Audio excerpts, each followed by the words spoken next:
It's a cold day in February, and I'm in Boyd's, Maryland, talking with my wife, and she's agreed to give us a little brief history of what life was like back in central West Virginia, where she grew up, and how she happened to come here and start her life a second, third, fourth, or fifth time in Boyd's, Maryland. Go ahead and Okay. start. I came from a rural area in West Virginia. I was born during the Depression. My family had 12 children, 5 older and 6 younger. And my father worked as a sawyer on a sawmill, and my mother was a stay-home mom. And we grew most of our vegetables, and we had a couple cows for our dairy. In the winter time, Daddy would freeze apples and peaches, and so he would bury them outside in like a compost pile, and that would be our snack at the end of the evening if we were hungry. In the summertime, of course, they did all their canning of all their vegetables and corn on the cob, and Mommy used to make sour beans. We never knew what that was all about, but nevertheless, we ate them. And the things we had to play with were really just things that was in the house, like cardboard boxes, books. We would play ball outside with a tennis ball, since we never really had a baseball or a bat. And in the winter, Daddy always had a sled for us, so we would sleigh for hours and come in freezing cold, and pretty much we entertained ourselves. We didn't have electricity till I was probably 11 or 12, and a phone, which I don't think they got until the late 60s, maybe early 70s. So our source of communication was just to run to the neighbors if we needed help, or an older member of the family would assist in anything my mom needed or whatever.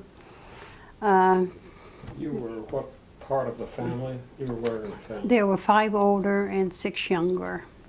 So you had to care for them. Well, each had to the oldest always was responsible for the next ones down, whatever it may be, if they had chicken pox, or if they had hepatitis, or if they had mumps, and we were always responsible for also taking care of the babies as far as getting in the temperature for cold. You know, we'd have to build fires, and one time I wanted to help my mom out, so I decided to build a fire, except I made a huge mistake.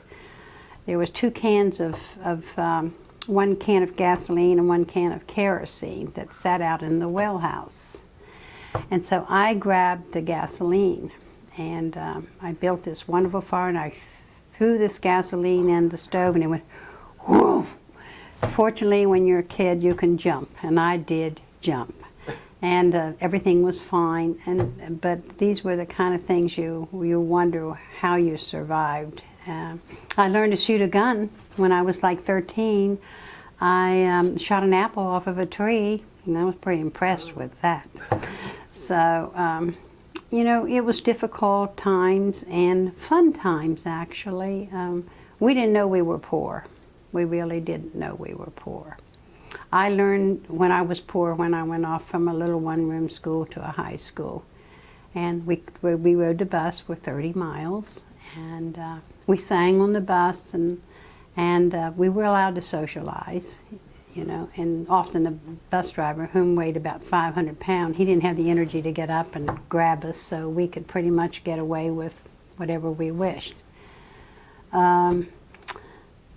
Well, you know, we went to school at 6 o'clock in the morning. We got home at the end of the day. It was probably 5:30. And then we had our duties and our homework and all the things that took place in the course of the day. There was always somebody either sick or cut finger or broken arm or something. But all in all, it was a pretty happy life. And Can you think of any particular happy things? Oh yeah, funny you should say that. I was trying to remember. I'm sure there must have been happy times.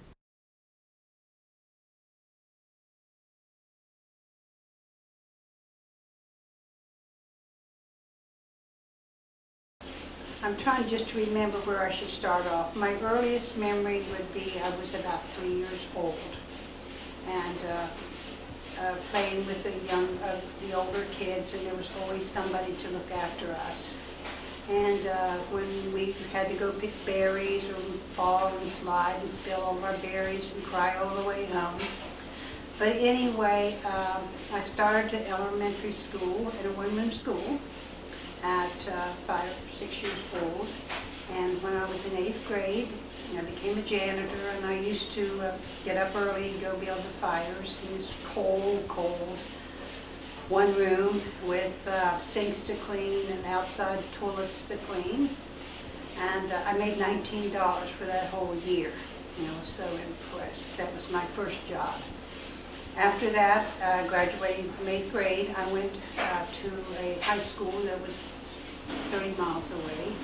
We rode a school bus, and we had a bus driver who weighed 500 pounds maybe, and so we used to sing on the bus, and he'd try to quiet us down, and of course he was too big to get up and take care of us. So that was a fun time. We did walk to the bus, which was probably a mile, 2 miles, cold and snow, and sometimes Dad would walk ahead of us and make tracks for us so we could catch so we wouldn't be too cold to get on the bus. When I was about 9 years old, my grandfather, my dad's father, passed away, and so I went to live with my grandma. And of course I loved that. I got the center of attention. She read to us. She made me dresses from bead sacks. In those days, flour and stuff came in bead sacks. So she would make me these little ruffled dresses, and I would twirl, and it was so pretty. I had a cousin that lived on the property, Franklin, and we were best buddies. So one day we were out in the yard, and we had this feed box I was sitting on with a hatchet.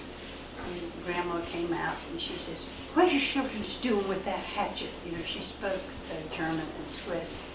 And she says, "You're going to cut yourself." Well, I promptly did, and carry the scar to this day. But anyway, I did live with her for 3 years. It was probably some of the highlights of my life. Grandmothers are great.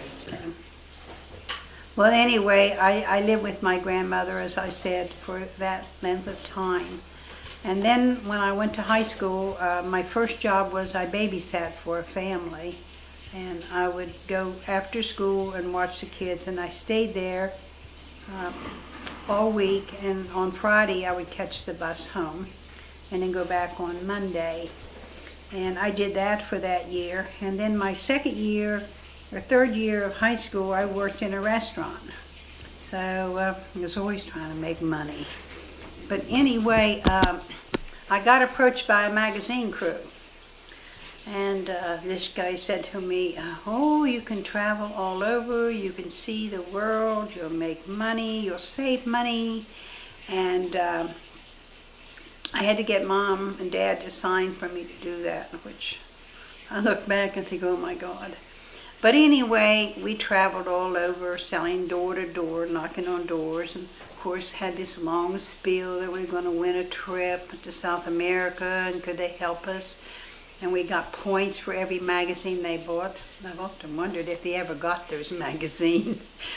Well, anyway, I was there, and then I later came to D.C. and stayed here and was married.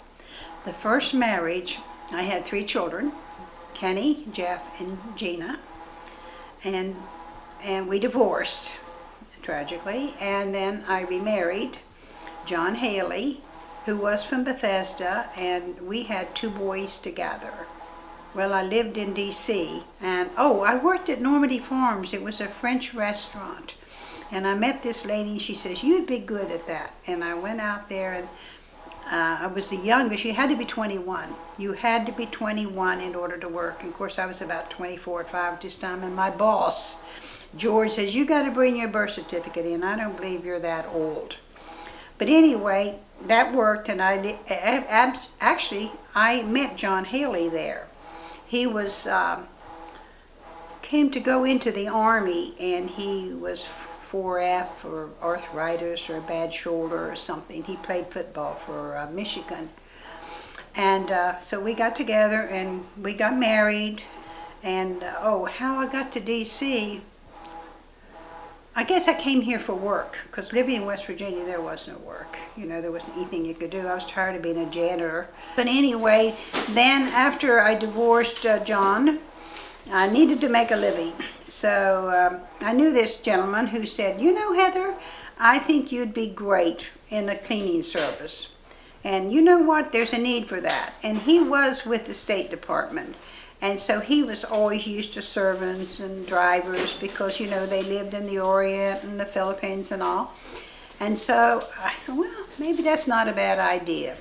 So that's how Crisis Cleaners started. And I stayed in that company for 36 years, and I retired 3 years ago, 2013.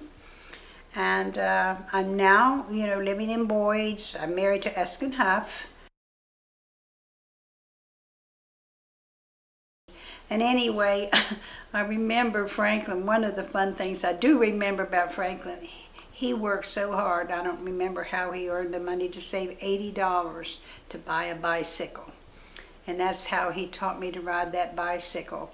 And of course, I can't tell you how many times we'd fallen off before we mastered it. But one day we were bored and we were sitting outside, and there was a feed box there where Grandma kept all of the hay and stuff. And we found this hatchet. So we got this hatchet, and I'm sitting on the box, and Franklin's cutting these turkey feathers and all, and Grandma comes by, and you know, she doesn't speak English very well. She says, you childrens, you're gonna cut yourself, put that away. And of course I promptly cut myself. 10 stitches later, and still carry the scar. I want to back up a little bit now. I need to talk about my children. Kenny, Jeff, Gina, John, and Jerry. Kenny and Jeff used to love to go to West Virginia. And you know what their favorite thing was? To eat coal. I could figure out why they ate coal, but Dad said it was something in their system they were missing. And then when I had Gina, she stayed with Mom till she was 3. And she had a really good chance in early childhood fun, and she would come to visit me periodically. And once she had this little tricycle, and we lived in an apartment, and she decided to ride her tricycle and promptly ran over a hill and had the blackest eyes you've ever seen in your life. So that was some not so funny memories, but good ones. And then Jerry and I, we used to travel down to, we went to Gore once, West Virginia, with Eskew, or Virginia rather, and of course Jerry jumped off the dive and cut his leg, which he showed me to the scar to this day. And we used to go together and do a lot of things because Gina was now married and Jerry was the one at home, and we would go to Great Falls, and we hiked the falls. And one day he said, look, Mom, he pointed, and there was a snake right there on the branch, knowing I'm scared to death of snakes. And then we traveled up to Newport, Rhode Island to visit Richard's daughter. And we went to a race there. We went to a parade of Rolls Royces. Of course, you know, Jerry, loving cars, loved that. And we went down to the ocean, and there were lobsters as big as you've ever seen in your entire life. And so that was a fun time. And then when Jerry went off to college, Johnny came home, and he and I went down to visit Jerry in Daytona Beach. And we went to the Epcot Center and, you know, toured Florida. And once we were walking on the beach, and some guy came up and said, I want to take you and your wife's picture. And Johnny said, this is my mother. So that didn't make him feel too good, I'm sure. Me, it did. So anyway, and with Gina decided she was going to take me on my first cruise. And so we went to the Bahamas, and we had a really good time. We were there 4 or 5 days, and lots of good memories. And they now live on a houseboat, and I've visited them a few times. And Then we decided to take a cruise in 2009, Jerry, myself, and Eskew, and we went to Alaska. And we liked it so much we went back again this year, 2016. I mean, we were fortunate enough that Gina and Michael and Johnny could join us. So that was probably one of the highlights of my life, with having all my family, except Jeff. So Jeff wasn't able to come with us, and but maybe someday there will be a chance. And also, 2014, Jerry was driving across country, and I met him in San Francisco. He picked me up at the airport, and we spent 10 days traveling through, Idaho, Justin Hole, Nebraska, Utah, and actually Wyoming was my favorite state of all of them. But it was a fabulous time, and one you'll never forget. And I hope my children will appreciate a little bit of this, and that's all I have to say.